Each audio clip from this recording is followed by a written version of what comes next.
Let me tell you something. Waking up and driving your kid to cross country in the morning, one of the hardest things you'll ever do. I'm kidding, obviously.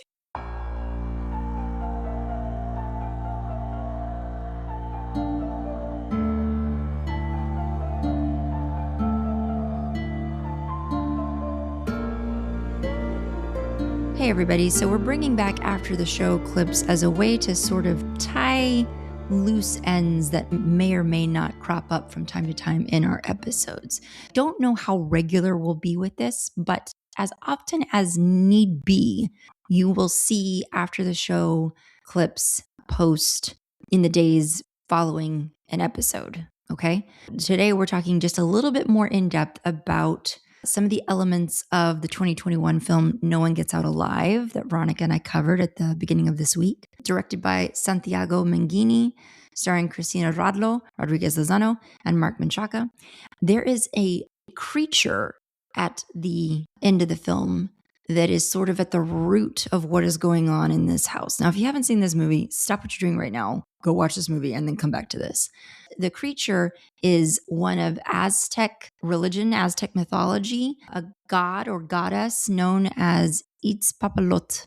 I'm going to do my best with these pronunciations today, but I do not speak this very ancient, but still very much alive language. I'm going to be doing my best, okay? Give grace. I ask for your grace. Finding information on this goddess was hard to do. I went browsing around and found a Reddit with some information pulled from a book, which I will give you the name of here in just a second. I'm going to link all of this stuff for you guys in the notes for this little mini short, this little mini-sode. This is from a book by Jose Lopez Portillo called Quetzalcoatl. He has this to say about Itzpapalotl. These are both gods of sacrifice, Itzpapalotl and then Itzpapaltotec. These are both gods of sacrifice. It is said that Itzpapalotl, the obsidian butterfly, was thrown from the heavens to the earth because one day, while cutting flowers from heaven's gardens, he broke a tree that started to bleed, and this displeased the gods. His fall from heaven signals the twilight of the stars. In the 15th drawing in the Bourbonic Codex, he appears not as a butterfly, but as a bird, and instead of feathers has knives painted red and white representing sacrifice.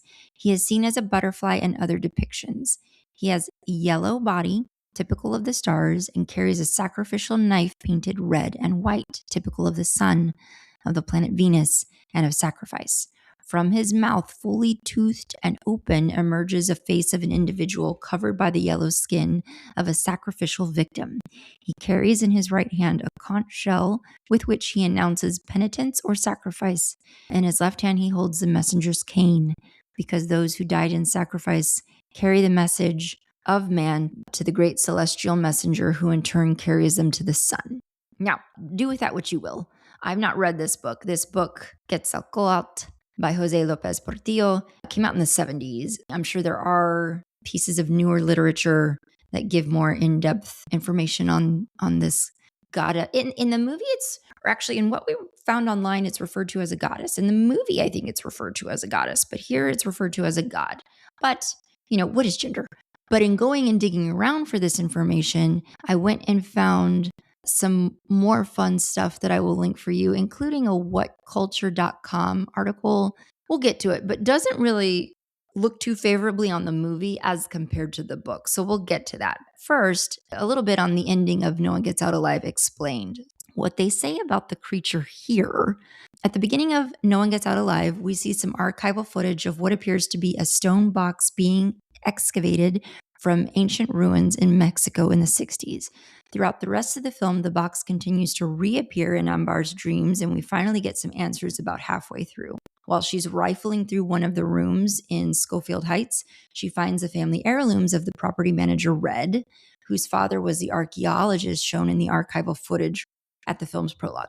A quick glimpse of some of the documents that she finds shows a scene almost exactly like what we see at the end of the film, a drawing labeled Itzpapalotl, featuring a stone box with a decapitated body underneath. The reveal in No One Gets Out Alive shows that the creature living inside the mysterious box is an ancient entity. Red and his brother sacrifice young immigrant women to this being in exchange for blessings after they discovered their father did the exact same thing. The creature is modeled after the real Aztec religious figure Itzpapalotl, and it is depicted as a sort of moth woman monster. This was a skeletal warrior who watches over the heavenly lands.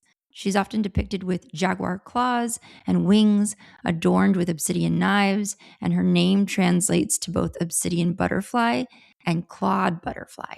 If you go on to this other link we have for you from whatculture.com, one of the reasons they don't look so favorably on the movie is because it falls so short of the source material.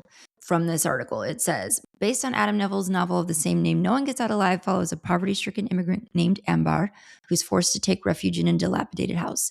The source material was a bone-chilling page-turner, but the Netflix exclusive is anything but. Unlike the book, the thought-provoking commentary is barely explored and is instead replaced with cheap scares. I disagree. Veronica thought this movie was fun, thought it was authentically spooky, perfect for spooky season. If spooky season is your vibe for when to put on these movies, if you're like us, then you can watch these movies year round. I will say that because Veronica and I have not read the book, and it is a chunky book, I think it's like over 620 pages, I do think it's probably a fair argument to say that there's only so much that can be pulled into the course of a movie. And at that, I think the runtime on No One Gets Out Alive is like an hour and a half, not even an hour and a half. That's tight. That's tight to be able to cover so much book inside 1.5 hours. Like look at Christopher Nolan's movies. They're all like approaching 3 hours. However, the monster reveal is so spine stiffening, it nearly saves the entire movie. I mean, it is a beautiful creature. They do have an image still in this article from the movie, and so I'm getting a second look at it. It is really cool. It is really impressive, and you just can't stop staring at it when you first see it emerge from the box in the movie. Kind of the same way with the ritual, and we talk about that in the episode as well. The ritual creature is also just fantastical. You want to study it, and you can't. Even though they show it plenty in the film, you never get a good enough look at it to be able to really suss out, what is this? What am I staring at? Same thing with this. That's it. Just wanted to share those things with you. A little bit of extras to give just a little bit more context to what we watched and what we talked about on this week's episode. Think of this as like a little bonus, a little ribbon on the packaging. Bye. Don't Watch at Night is a Nest production. Executive producers are Valerie and me. Editing by Valerie. Music by Omar Chakor. Special thanks to Lorenzo Villarreal and Alex Street for production support for this episode. Listen to any new episodes every other Monday, and if you like our show, give us a rate and a review to help us grow.